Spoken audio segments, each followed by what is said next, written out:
गुच्छे से लच्छे झड़े नूर के उन सितारों की नुज़हत पे लाखों सलाम, उनके खुतबे उनकी बातों की लज्जत पे बेहद दुरूद, उनके खुतबे की हैबत पे लाखों सलाम, और जिसकी तस्कीन से रोते हुए हंस पड़े उस तबस्सुम की आदत पे लाखों सलाम।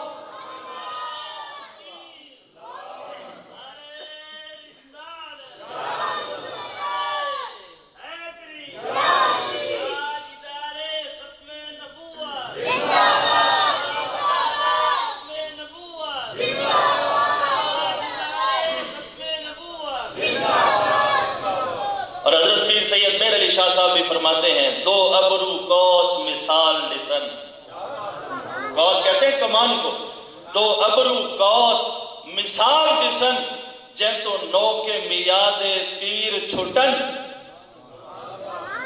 दो अबरू, ये जो हुजूर के अबरू हैं ये कमान की तरह है, और जो हुजूर की आंखें हैं जै तो नौ के मियादे तीर छुटन, उसकी आंखें बला की ताजिर हैं, जिसको देखें खरीद लेती हैं। दो अबरू कौस मिसाल दिसन, जै तो नौ के मियादे तीर छुटन, लबा सुर्ख आखा के लाले यमन, चिट्टे दंद मोती दिया हैं लड़ियां। हुजूर मुस्कुराए, फरमाया रबिया इधर आओ। जब हजरत रबिया हुजूर की बारगाह में हाजिर हुए, फरमाया रबिया शादी क्यों नहीं कर लेते, शादी क्यों नहीं कर लेते। अर्ज की सैयदी या रसूल अल्लाह सल्लल्लाहु अलैहि वसल्लम, आप करम फरमा दें, मेहरबानी फरमा दें। नारे तकबीर, नारे रिसालत, नारे खिलाफत, नारे हैदरी, सनाखान मुस्तफा। नारे तकबीर, नारे रिसालत, नारे खिलाफत, नारे हैदरी, जश्न ईद मिलादुन नबी, सनाखान मुस्तफा जनाब अहमद अली हाकिम साहब।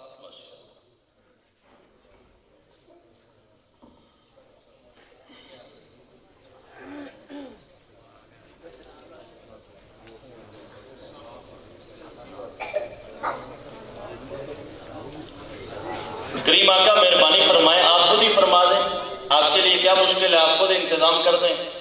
मेरे नबी सल्लल्लाहु अलैहि वसल्लम मुस्कुराए, फरमाया रबिया जा फलां कबीले के फलां सरदार को जाके मेरा पैगाम दे दे कि अपनी बेटी के साथ तेरा निकाह कर दे। एक लम्हे के लिए रुके, लेकिन फिर हुजूर का फरमान था, हुजूर का हुक्म था, चले गए।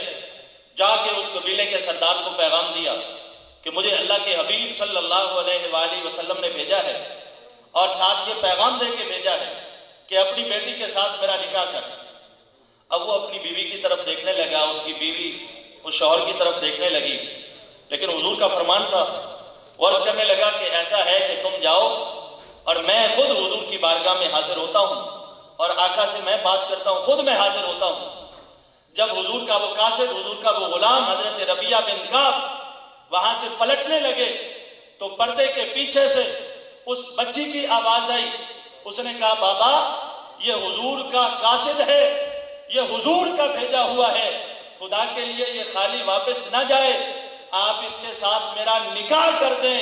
मेरा ईमान है, ना मेरा रब मुझे जाया करेगा, ना रब का हबीब जाया फरमाएगा। ये खाली ना जाए, इसके साथ मेरा निकाह फरमा दें। और बाबा ये मेरे लिए कितने फख्र की बात होगी, कितने एजाज की बात होगी कि किसी का निकाह करने वाला, किसी का रिश्ता करने वाला उसका भाई हो, किसी का रिश्ता करने वाला उसका बाप हो, किसी का रिश्ता करने वाला उसका दादा या चचा हो।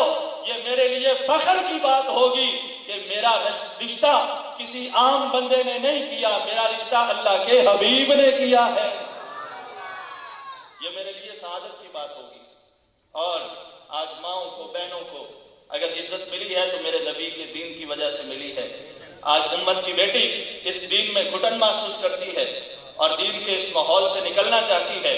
वो बेटी जिसको जिंदा दरगोर कर दिया जाता था, वो माँ जिसको धक्के दे के घर से निकाल दिया जाता था, वो बाप जिसका कोई वकार नहीं था, कोई एहतराम नहीं, कोई इज्जत नहीं, उस बेटी को कहा गया अल बिन्तु रहमतुन, बेटी रहमत है, ये मुस्तफ़ा के दीन का सदका है। अगर माँ के कदमों के नीचे जन्नत रखी गई तो ये मेरे नबी के दीन का सदका है। अगर बहन को भाई के लिए गैरत बना दिया गया तो ये मुस्तफ़ा के दीन का सदका है। अगर निजात चाहते हो दुनिया और आखिरत में तो हुजूर के कदमों के साथ वाबस्ता हो जाओ।